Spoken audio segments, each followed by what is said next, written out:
It seems to me that one thing every Mustang bandsman wants to know is, where did the idea of changing uniforms before halftime, thus becoming the best dressed band in the land, come from? I asked Coach to tell us about that and all those other radical ideas that he brought with him. When did you first begin to formulate the ideas that were later implemented at SMU? I saw the Tennessee band in 1951 with Texas and Tennessee playing in the Cotton Bowl. And I was doing a halftime show for Frank Malone with the high school bands. The Tennessee band at the General at that time were celebrating certain deals, beginning of the Tennessee Waltz, if you remember that tune. I do indeed. That was the year that was introduced. Tennessee came into Dallas and took Dallas over. Boy, you could hear Tennessee Waltz every street, every bar, every hotel. And the Tennessee band changed into tuxedos at halftime and said, the introduction of the Tennessee Waltz to the United States, we're here to already play it. And I got the idea, if I ever took a college band, I'm going to make it the best dressed band in the land and do the different forms of the uniforms. Because in my opinion, if you please the eye, it's a little easier to please the ear. So we went after pleasing the eye first. And that's why we started that deal. Okay, well, let's move up to the late 50s now. Take us through the process of what happened and how you actually wound up coming to SMU. Well, I was in San Antonio at the time, and Frank Malone came down with Leighton Bailey, whose daddy was comptroller at SMU. Frank Malone was a and former Frank director. had been a band leader, correct, at SMU. And he told Sterling Wheeler, who was the vice president, came from San Antonio, incidentally, and Willis Tate, who also came from San Antonio, that the band had to be something done about it. They were not happy with it, and so they talked him in to put him on a little deal to find one. Well, Frank Malone says, I done found him. He's Irving Dreibrodt, San Antonio. He used to be in my church, and I'll guarantee you, you'll like him. And Willis says, he's hired. So, I was just reading a letter a while ago, February the 13th, where they offered me the job. That was the letter from Sterling Wheeler. That was the letter from Sterling Wheeler. Mm-hmm. And I decided I'd come, and I told them what I was going to have in mind. And Sterling says, I'll help you, Dry. It's going to be hard because there's no budget and the band to speak of. We've got to fight that battle. So we did a little shenanigans to get what we needed that first year. Then when I came up with the horses that we had built to catch the eye, that first year, Sterling thought I was crazy.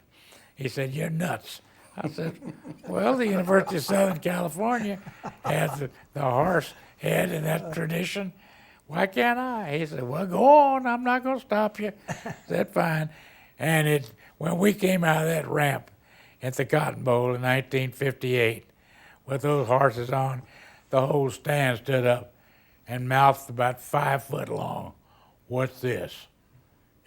Completely baffled by it. But it got the job done. We caught the fans' eye, and we got them talking. That's what we wanted to get done.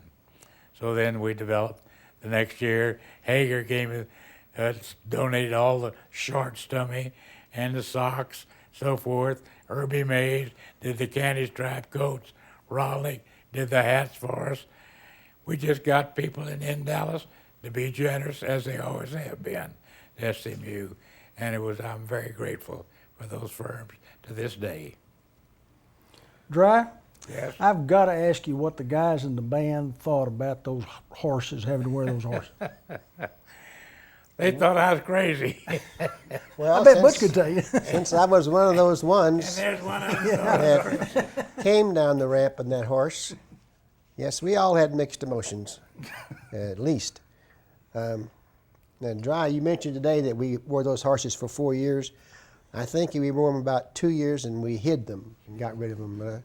Oh, there was a fire down in the band hall again. Yeah. Okay. A fire we gave to Sweetwater. That was where the fire occurred. That's right. They were the Mustangs too. And What- he was in the Army band, so he applied right fast for them. Well, I got to say that, it's almost been 50 years, but I can remember when you walked in the band hall, and I guess it was March of '58, and the campus newspaper has an article. But I remember one of the things you said. A lot of these guys, were very skeptical, but I knew you wanted to play jazz, and being a jazz musician, it was right up my alley. But one of the things you said was, and you probably later on it probably got you in a lot of trouble, but you said, guys, I'm going to be here. I'm going to be your friend, and if you need me, if you ever get in jail or anything, call me. Well, you shouldn't have said that, because as I recall, you got several calls on that. One of them when we staged the pep rally downtown, right at Central. We closed Central down. They called you on that one, as I recall. Yeah, they sure did. But I was, Me, Frank Malone, and my brother, and we stayed down there till 2 o'clock in the morning, and I wouldn't tell them my name, and the cop, it made us mad because they ran us away from the Dallas Times-Herald building, the Dallas Morning News building, put us behind in the train station, no notice. Half the kids couldn't find where the pep rally was. I was raising Cain. Why do you let Texas take over? But you don't let SMU even have the pep rallies here in front where they have it designated. Well, the cheerleaders decided on the way home they're going to stop on Central Expressway Right. and have a cheerleading session right there. So they did. So I get out of the car when I see the cops got them stopped up there. Get up there and get right out there in the middle of them, and the cop puts the handcuffs on me, says I'm interfering with an arrest. So they go out in my car, get Frank Malone out of the car, get my brother out of the car, take them to jail too. And that's where they made a mistake, because I wouldn't tell my name, and finally the chief of police at 2 o'clock in the morning says, well, if you can't find out who he is, Frank Malone popped up and says, I'll tell you who he is. He's a cop that worked for me at Wynwood Development Company. And he's wrong. And the chief says, let him go. Now, this was the first scene I had at SMU, and we're playing Notre Dame. I went to see Willis Tate Monday morning. I said, I know I'm fired. I got thrown in jail Saturday, Friday night pep rally, and I haven't even played a game here yet. and he says, Dry, you're not only fired, you're going to be my band leader from now on, thanks to you. I said, well, thank you, Dr. Tate. So we went on from there. Quite an experience. What was the shape of the band when you first came on campus? Very dubious. That's a good way to put it, Coach. It was not the spirit of SMU by a long shot. It was, well, they just hadn't done the job that they expected to be done. And Oakley Pittman did a good job as long as he was there at SMU, but it was not satisfactory to the people that wanted to run it the way they wanted to. So that's why they brought in me to do the job, because they said it's going to be an all-male band. It's going to be all jazz. I said, you're right. That's the way I intend to make it. So when we hit the first jazz tune and we talk about all the stuff that, I take them to the cafeteria and play these new tunes that we just written. And while they're having their dinners at night, they begin to look at the band and see what's going to be on the campus.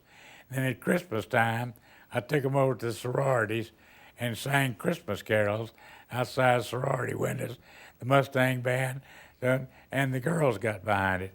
And when those girls get behind it, there's going to be some good things said to other people. So that was one of the turning points. From there on in, after the first year, things eased off completely, and it was a little easier. So Oakley continued conducting the concert band. Yeah, he up went at to music McFarland. school. We were separated we were a separate department. And so, I insisted on that when we went there. so that was set up from the very first time that deal. you took over the band then. Correct. There's a story going around that says there was a very small group of individuals that grew so frustrated with the way the band was performing at the time that they basically helped pay your first year's salary just to bring you on board. True? Correct. And Leighton Bailey was responsible for that. And his dad was comptroller for the university for so many years. And Leighton was first vice president of Music Corporation of America. He had the wherewith and the connections to get that done. So they accomplished that. From there on in, we got it settled. What do you remember about those famous Fightin' 40 freshmen that you were able to pull together that first year? Well, if you ever walked into dormitories, you may have 20 kids in the band and say, hey, come here, son. He says, have you ever been in any kind of a marching group or anything? No, sir. You want to be in one? Well, what do you mean? Well, I want you to be in the band. Well, I don't play anything. You will. Come on. You can play rhythm. Can you do this? Said, yeah. Said, fine. Make a cymbal player out of you. Come on, we'll do. And we just got them. I wanted some marchers. I had to have some bodies. And Right. we got that 40. And about, I'd say, 15 of that 40 had never marched before in their life. But we had Dick Floyd in that band. We had James Jones, became assistant, the Dallas Symphony Orchestra. Dick Floyd is head of the University Interscholastic League. We had, well, Al Storshow wasn't in my band, but he wished he could have been. All those boys were there, and from there on in, got Brandon Berger, 65, another good man, and Randy West, and they all brought people into the band, and it made a difference. It took about 7 years for us to really get with it. But I never regretted 1 minute of it. I had fun doing that job. As you know, I'd been married 3 times and buried 3 wives. One of my wives made a comment to me one time, why did you be a band leader? And I told her very simply, because I love being a band leader. I enjoyed it. I enjoy working with young people. That's been the whole secret. And I still do. I miss them the most to this day.